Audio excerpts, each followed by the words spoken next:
Alright, ake siqhubeke futhi ne-Darjeeling tea. Nansi i-Darjeeling tea. Darjeeling tea uma sivula phakathi inama-tea bags awu-100.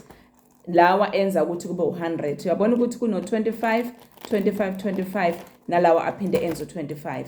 So namhlanje ngithi-ake ngikhulume nomuntu othi okay, yebo angisebenzi kodwa ikhona imadlana encane engeke ngiyithole. Siyazi ukuthi kunemadlana ebakhona encane maybe uphiwe abazali, right? Kodwa that does not mean ukuthi sekufuneka leyo mali uyisebenzise because I'm not working ayikho into engayenza, because i-success yakho, impumelelo yakho ikuwena.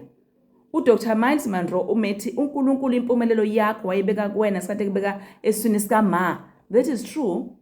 Uqinisile. Right? Nansi ke-Darjeeling tea. Uyangixhuma ubheke ukuthi okay, because I'm not working, I want to change my life. Yayibona leyo nto uzoqala khona la. It doesn't mean ukuthi umuntu opartnership no-Amway uqala lana. No, it doesn't mean.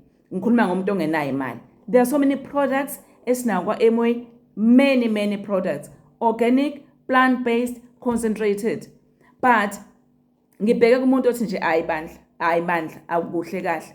Uma omunye umama idream yakhe okwakwakho umuzi wakhe waqala la, then wagcina engena ngendlela angena ngayo ibhizinisi, because Amway ungowethu sonke siyayifuna impilo enhle, siyayifuna i-healthy lifestyle, siyayifuna i-wealth. So uqala lapha ke ngicela ungithinte if you want to change your life, because success yakho ikuwena, right? Uzaqhubeka uRobert Kiyosaki athi abantwana bafunde ekhaya ibhizinisi yebenza abantu abadala, but abantwana bethu, let them understand ukuthi what are we doing.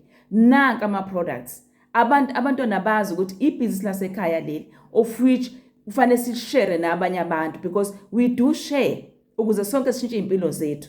It's not about only me, it's about us all. So if you are not working, ubheka, there are so many students out there banama degrees but okay babhekile ukuthi baqashwe, awungene la, ngicela ungithinte ngesixoxe. There are so many people out there nje bayaza bathi kungenzeki, ngicela nje ungixhume sixoxe. After that uzozibona usupartnership no-Amway, then ukwazi ukuqhubeka uthole that healthy lifestyle and wealth, because there are so many products esiwadingayo. All right, ngiyabonga kakhulu.